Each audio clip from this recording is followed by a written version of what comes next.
हाँ जी, तो देखिए जैसा कि बोला था कि मैं कॉम्प्लेक्स नंबर का या फिर क्वाड्रेटिक ज्योमेट्री क्वेश्चन लेकर आऊंगा, क्योंकि ये सब सेक्शन होता है जो ऐसा माना जाता है कि वो डिफिकल्ट है। कैलकुलस वाले सेक्शन तो बड़े आसान आते हैं, हालांकि ट्रिकी होते हैं कैलकुलस। जैसे आप एडवांस में पढ़िएगा, रियल एनालिसिस वगैरह पढ़िएगा तो थोड़ा सा वो ट्रिकी होते हैं, पर ऐसा माना जाता है कि ये सब सेक्शन थोड़ा सा डिफिकल्ट आते हैं। पर मैं आपको दावे के साथ कह सकता हूँ ये सब डिफिकल्ट नहीं है, बड़े आसान सवाल है ये। जैसे कॉम्प्लेक्स नंबर है, क्वेश्चन पूछा है क्या क्या कहता है, क्वेश्चन कहता है कि let R be the set of all real numbers. ये रियल नंबर्स दिया हुआ है, and let z1 equal to 1 plus 2i and z2 equal to 3i। देखिए z1 z2 दो कॉम्प्लेक्स नंबर दिया हुआ है, be two complex number when where i equal to root under minus one, बेल इंस्टीट्यूट होता है iota root under minus one के बराबर होता है। और ऐसा दिया है कि एस एक सरफेस है, या कोई कोई भी दिया हुआ है स्पेस, या कोई भी ये दिया हुआ है कि एस कोई दिया हुआ है सेट है, या एस कोई हम लोग को शेप दिया हुआ है, या हम लोग कह सकते हैं कि जैसे एस का मतलब होता है कि कोई जैसे सरफेस है। तो अगर 3 डायमेंशन हो गया तो स्फेरिकल हो सकता है, 2 डायमेंशन हो गया तो सर्किल हो सकता है, पैराबोला हो सकता है, इलिप्स होता है, हाइपरबोला हो सकता है। ठीक है, ये सब हो सकता है।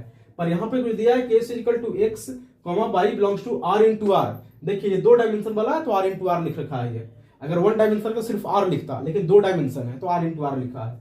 ये दिया हुआ है x plus i by minus z one का mod equal to 2 into x plus i by minus z two. ऐसा कुछ सिचुएशन दिया है, ये ऊपर वाला क्वेश्चन है, ऐसा कुछ सिचुएशन दिया।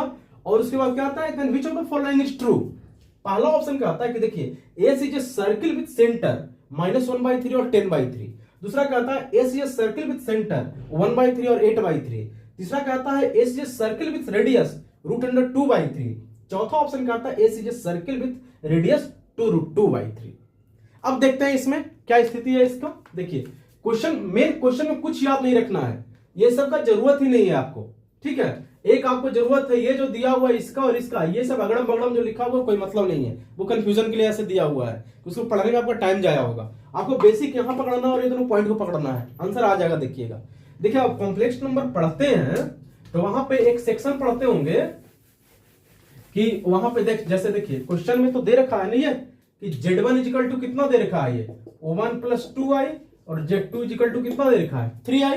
ठीक है, अब यहां से हमारे पास क्वेश्चन है कि z plus z1 equal to कितना, या ऐसे क्वेश्चन दे रखा था ना z माइनस कितना दे रखा है। ये देखिए क्वेश्चन याद रखिए, थोड़ा सा लिखे हुए हैं इधर, z माइनस z1 कहने का मतलब z minus z1 equal to twice of z minus कितना z2। ये 2 है यहाँ पे, जहां पे z equal to x plus i y, तो x plus i by minus यहां पे कितना है z1 का वैल्यू 1 प्लस 2i, ऐसा कुछ। इसका mod equal to twice of z2 का वैल्यू कितना दिया है 3i, तो x plus i by minus 3i, कुछ ऐसा लिख रखा है ये। देखिए अब सोच के बताइए जरा सा इसमें कि आपको मॉड का कॉन्सेप्ट आता है कि नहीं आता है। आता है, किसको नहीं आता है, इसको थोड़ा एक्सपेंड कीजिए। तो x minus 1 plus i common y minus 2 का mod is equal to twice of x plus i common y minus 3, इसका मॉड। मॉड सबको एक्सपेंड करने आता है। मॉड का मतलब क्या, मॉडुलस तो निकालने आता है। तो x माइनस 1 का स्क्वायर बाई माइनस 2 का स्क्वायर, इसका रूट देखिएगा is equal to twice of root under x square plus y minus 3 का स्क्वायर। कटाने आता है आपको, स्क्वायर कर दीजिए पहले। x माइनस 1 का स्क्वायर प्लस बाई माइनस 2 का square is equal to 4 time x square by minus 3 का स्क्वायर। यहां से एक्सपेंड करने आता है, x square plus 1 minus 2x by square, यहां by square plus 4 minus 4y is equal to 4 times x square by square plus 9 minus 6y। कितना आसान है देखिए यहां से। अब इसको देखने के बाद क्या लगता है आपको, जरा सोचिएगा, बड़ा आसान है ये। देखिए अब यहां से x square plus by square, x square plus by square minus 2x plus 4y, यहां से सॉरी माइनस 4y, यहां से माइनस 4y, 4 प्लस 1 कितना हो गया 5, बराबर 4 से मल्टीप्लाई कीजिए तो 4x square plus 4y square, और उसके बाद 9 चौक 36, तो 6 चौक कितना कीजिएगा माइनस 24 बाई प्लस कितना 36, ऐसा कुछ हो गया। देखिए अब इसको एक तरफ से ले जाइए तो x square by square, x square by square, इसका मतलब 3x स्क्वायर 3y स्क्वायर। देखिए माइनस 24y और 24y, ये माइनस है उधर जाएगा प्लस हो जाएगा, तो यहां से आ जाएगा माइनस 20y, ये माइनस से उधर जाए कितना हो जाएगा, प्लस हो जाएगा 2x। और देखिए 36 है और ये 5 है, इसको कीजिए तो कितना आ जाएगा बताइए, 31। यही आ जाएगा ना, 31 बराबर कितना 0। 31 से 5 36 होता है।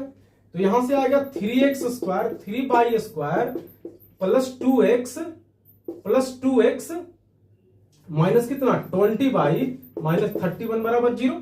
इसको स्टैंडर्ड फॉर्म में लिखे, दिख रहा है, देखिए standard form x square plus y square plus 2/3x minus 20/3y minus ये सॉरी प्लस है यहां से प्लस 31y कितना आ जाएगा 3 इक्वल टू कितना आ गया 0। देखिए तो स्टैंडर्ड फॉर्म किसका है, ये सर्किल का है कि नहीं है, स्टैंडर्ड फॉर्म किसका है, सर्किल का है।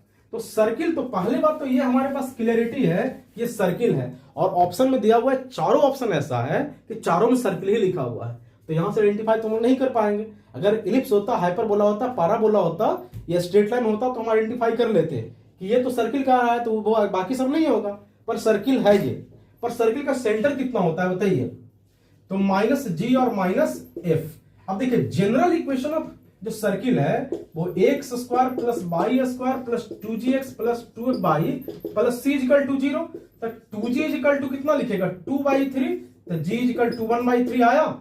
और यहां से देखिए कितना लिखेगा 2f इक्वल टू माइनस 20/3, तो f इक्वल टू माइनस 10/3 आ गया।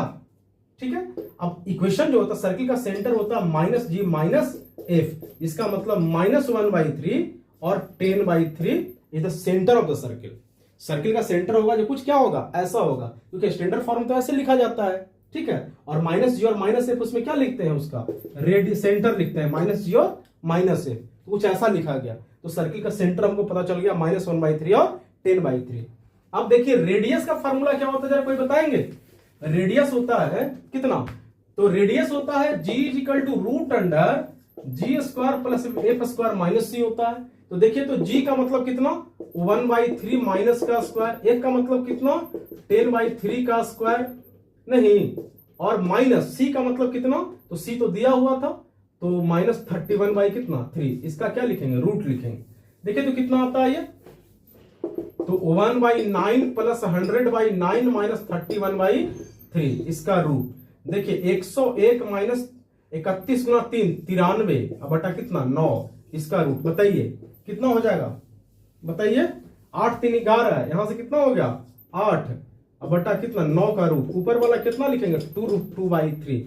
इसका मतलब है कि रेडियस ऑफ द सर्किल जो होगा वो 2√2 कितना आएगा 3। This is the answer. अब देखिए इसका मतलब है कि दो ऑप्शन आएगा, एक तो आएगा सेंटर वाला, सेंटर कितना है इसका माइनस 1/3 और 10/3, और रेडियस कितना सर्किल का 2√2/3, यानी दो ऑप्शन हमारा करेक्ट हो गया। ठीक है, और इस तरह से ये कॉम्प्लेक्स नंबर का बहुत ही आसान सवाल है। ठीक है, जिसमें थोड़ा सा लोकस वगैरह कॉन्सेप्ट रहता है। देखिए लोकस का बहुत सारा, जैसे कॉम्प्लेक्स नंबर पढ़िएगा तो वहां पे डिफरेंट सिचुएशन दिया हुआ, उसमें अलग अलग सिचुएशन में अलग अलग लोकस होता है। जैसे कभी पैराबोला हो गया, कभी इलिप्स हो गया, कभी हाइपरबोला हो गया, कभी सर्किल हो गया, कभी स्ट्रेट लाइन आएगा। तो यहां जो दिया हुआ है वो किसका है, सर्किल का है, और आंसर हमारा सर्किल हो गया और दो ऑप्शन हो गया। ठीक है, ठीक है, तो अगले क्लास में फिर से एक क्वेश्चन दिया हुआ है कि कॉम्प्लेक्स नंबर का क्यूब रूट ऑफ यूनिटी का, उसका देखेंगे हम लोग। ठीक है।